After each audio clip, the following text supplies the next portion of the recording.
You have found the Business Broker Growth Show with your host, Jason Cutter. This is the podcast for brokers who are ready to stop hoping for deals and start growing their pipeline. Our goal is to bring you strategies, stories, and insights that will be a catalyst to move you quickly from transactional deal makers to trusted advisors. Time for Business Broker Growth. Hey everybody, Jason Cutter back, Business Broker Growth Show. I have Gregory Kovsky. He is President CEO of IBA in the Pacific Northwest. I always want to say Seattle. I know it's Bellevue, it's Washington, it's Oregon. It's taking over all Pacific Northwest. Gregory, we just finished recording the first part, which was amazing. So much content in there. How are you feeling after that first part? It was an enjoyable discussion. It flows easily. Well, I'm glad. There was so much in there. If anyone's finding this episode, make sure to tune into the first part where all of the gems and discussion and the hacks and the one that got away, all the lessons from Gregory's experience in 30 plus years and also growing the IBA brokerage to 18 brokers and counting as of fall 2025 when we're recording this. Make sure to check out all of that in there. We'll have the links and also ways to get a hold of Gregory. So in this part here, this I'm calling the after show. This is, the lights and the cameras are off. Let's just have a discussion. Let's just see what comes up. I have some questions, some things that I would love to find out, especially because you have a ton of experience leading up to this. And I know that you're always looking further ahead. A good CEO is not focused just on this moment, but is focused on the future even more than the present. And so the first question I have is, what will brokers need to be doing to survive and hopefully thrive in the year 2030? I think it's important to track industry trends and not focus on what has historically worked. A simple analogy that I've seen in my life is when I was growing up, everyone loved Dairy Queen, Baskin Robbins ice cream. Then it became TCBY frozen yogurt. Yep. Then it transitioned back to ice cream. And Steve's ice cream and different products. Then it transitioned to Menchie's, Yogurtland, putting toppings on frozen yogurt. And now it seems to be transitioning back to high-end ice creams in the Northwest. It's Molly Moon and Salt and Straw and products like that. And so don't just focus on what worked yesterday.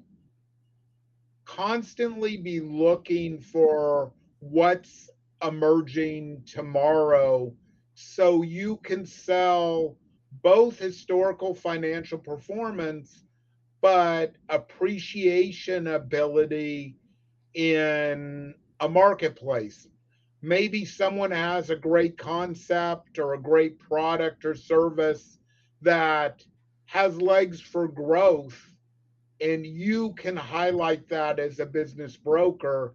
That I sold a company several years ago that sold backup generators, Generac.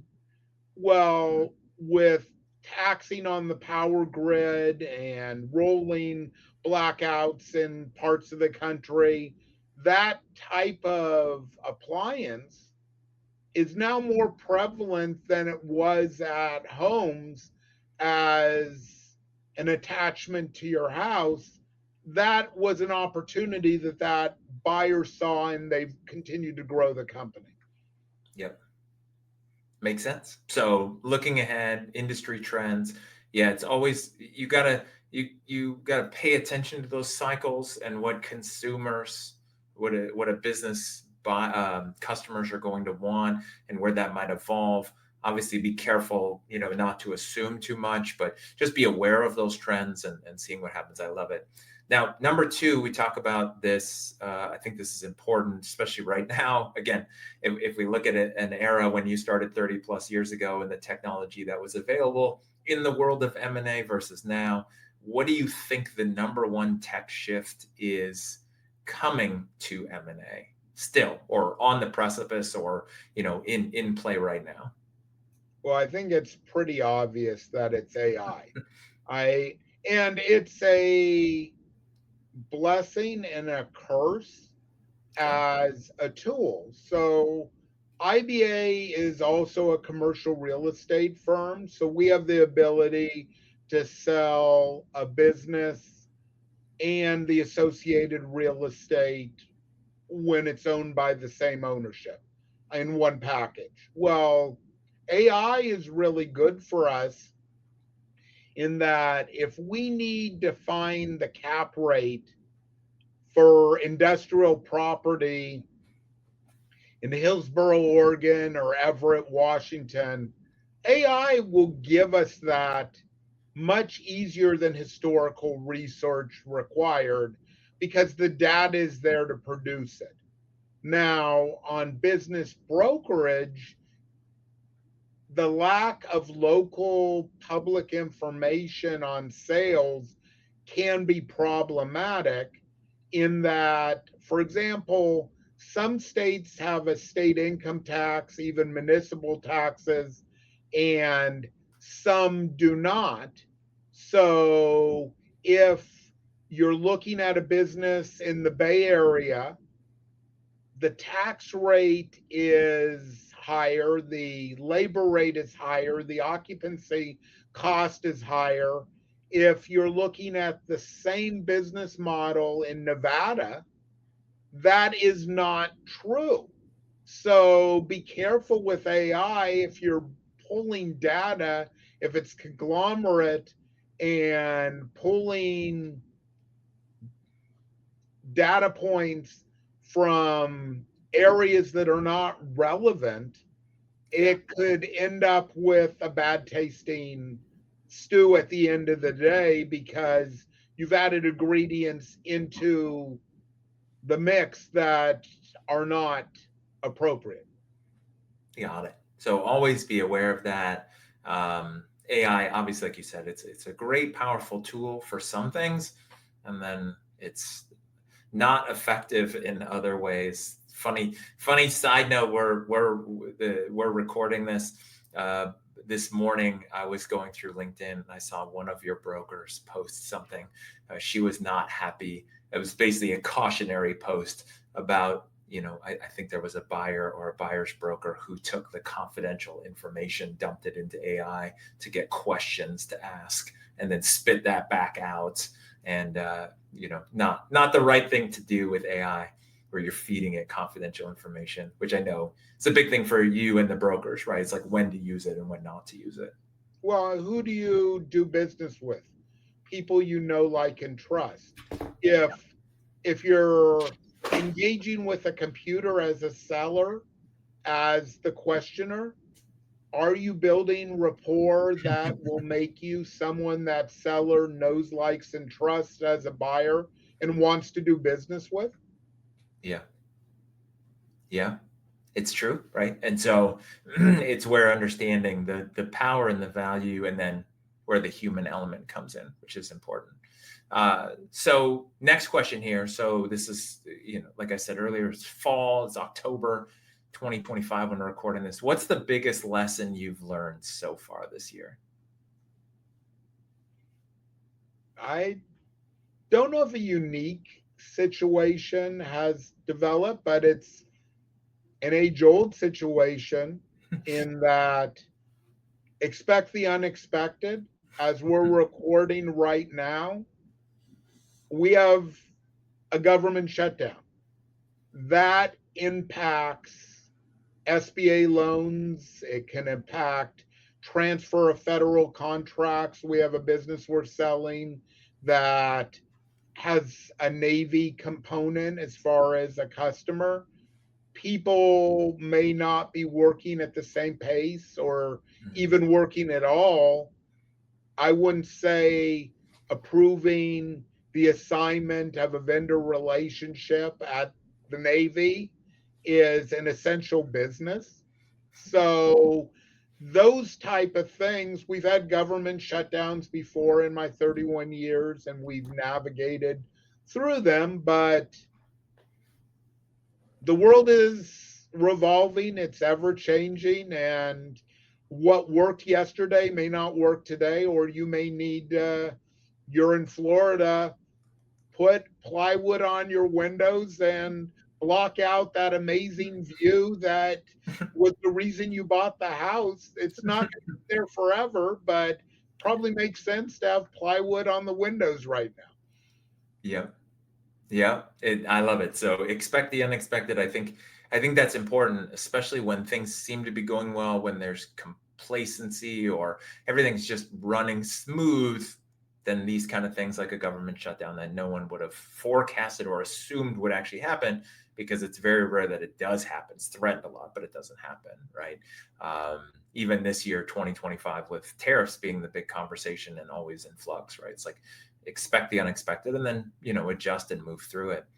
Based on everything that's going on, what are you excited about, let's say, through the rest of this year and or into 2026 in your business with IBA?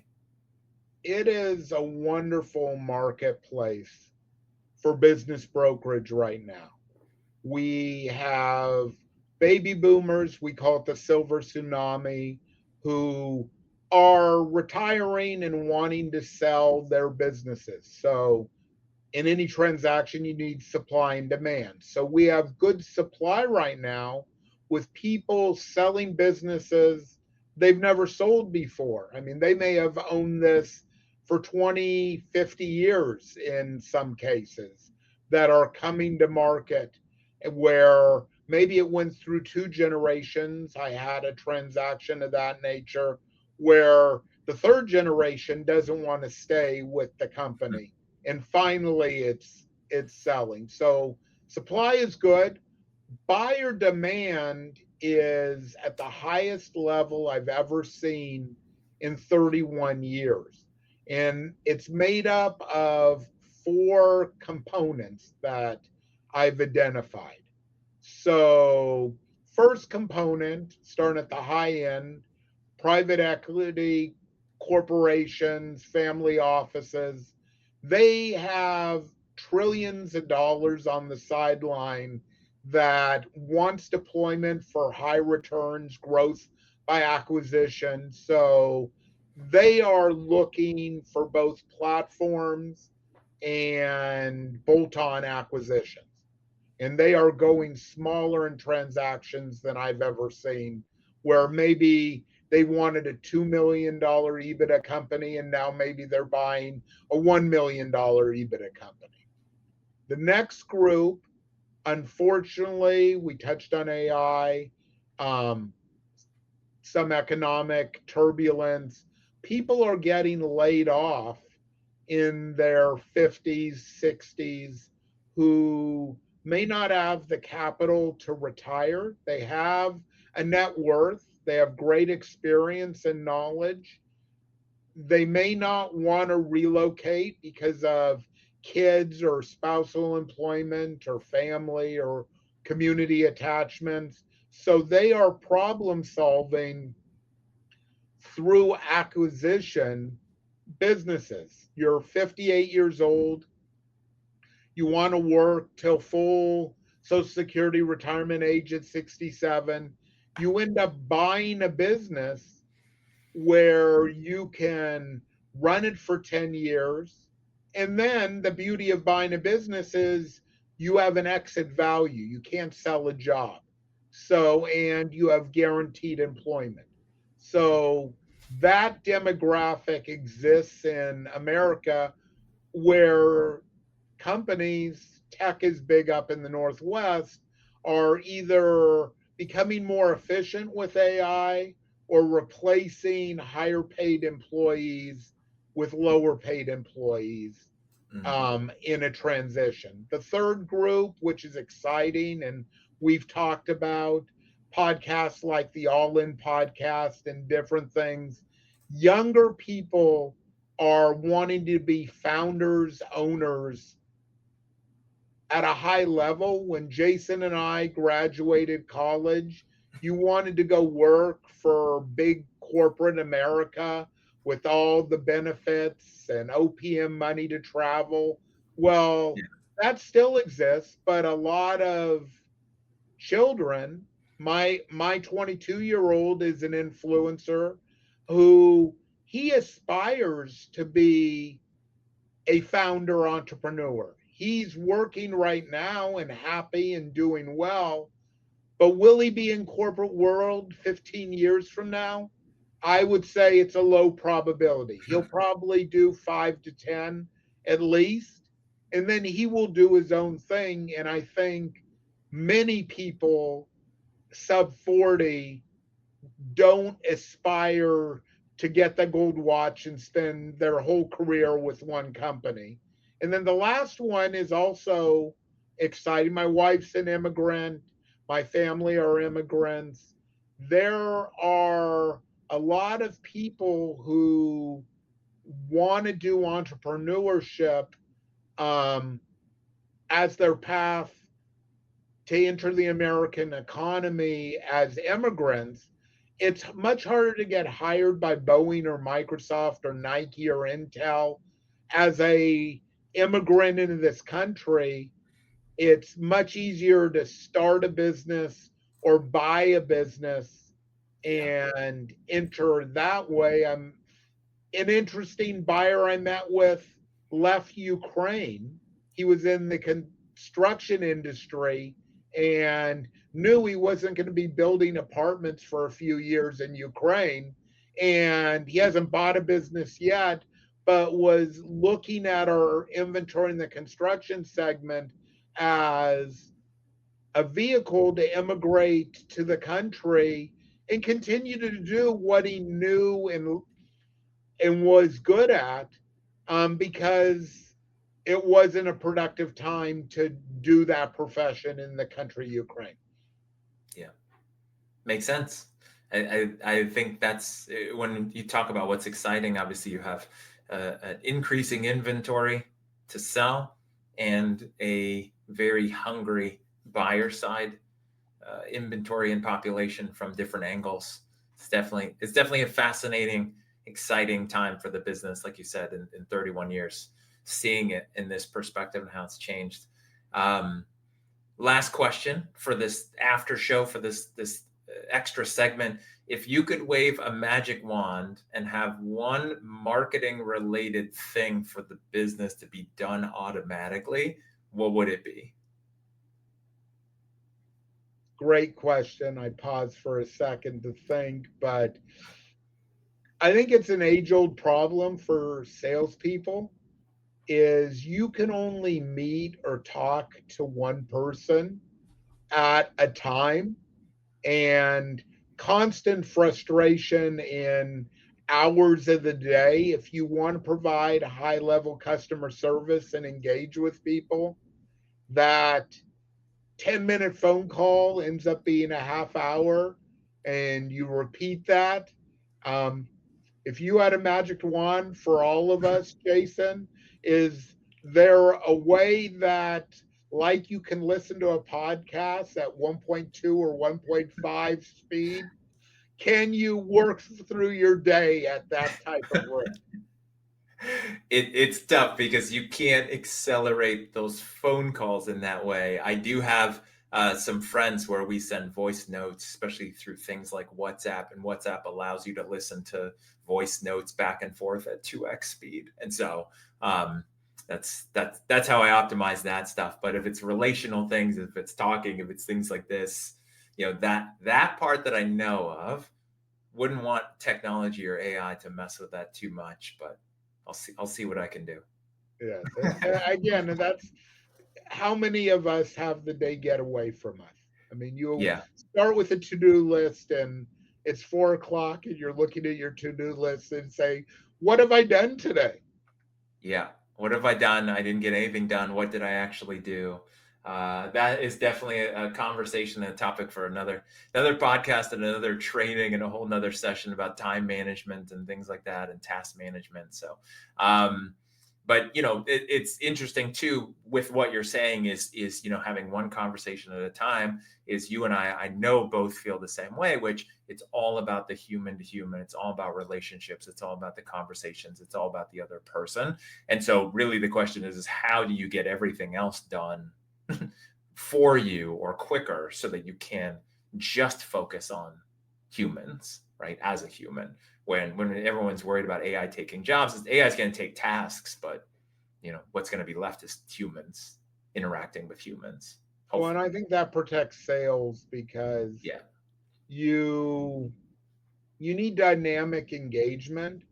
Yeah. Who is ever going to read all the attributes of a product when an alternative is the ability to ask what's important to you with it? If we buy a new Dyson vacuum cleaner, simple product, we are not worried about everything in that manual.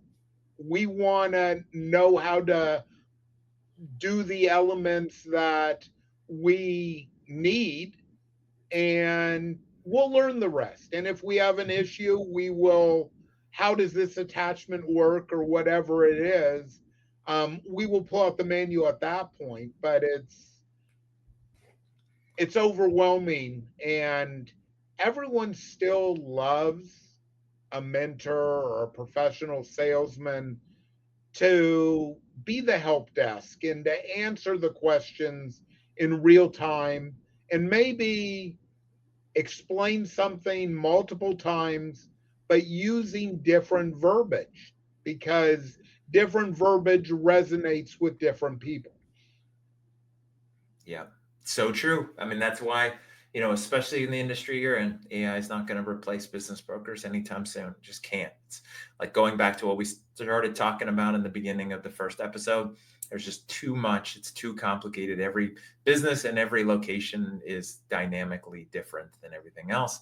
And so that just leaves the humans, the guides, the mentor, the sales professional, the one to be the expert and hopefully be the one that helps that transaction complete. So Gregory, thank you for this bonus, for this after show, for being the first guest on the Business Broker Growth Show, for being here. Again, thank you for all this extra info that you shared with the audience and your time. I appreciate you being on this adventure with me, Gregory. My pleasure. And for everyone tuning in, make sure to check out the show notes. Make sure to subscribe wherever you found this, like it, share it. Let's help the business broker community as a whole improve so that the final output is better, which is business owners can exit successfully and safely and know that they've got a good guide shepherding them through that process and not a used car salesperson who's just going to throw stuff at the wall, hoping for, big payday. So please make sure to subscribe to the show. Thank you for being here. Hopefully you've enjoyed this. Hopefully you've taken some notes. If you didn't, make sure to check out episode 1, the first part of this, because this is the after show. And until next time, stop hoping for deals and start growing your pipeline.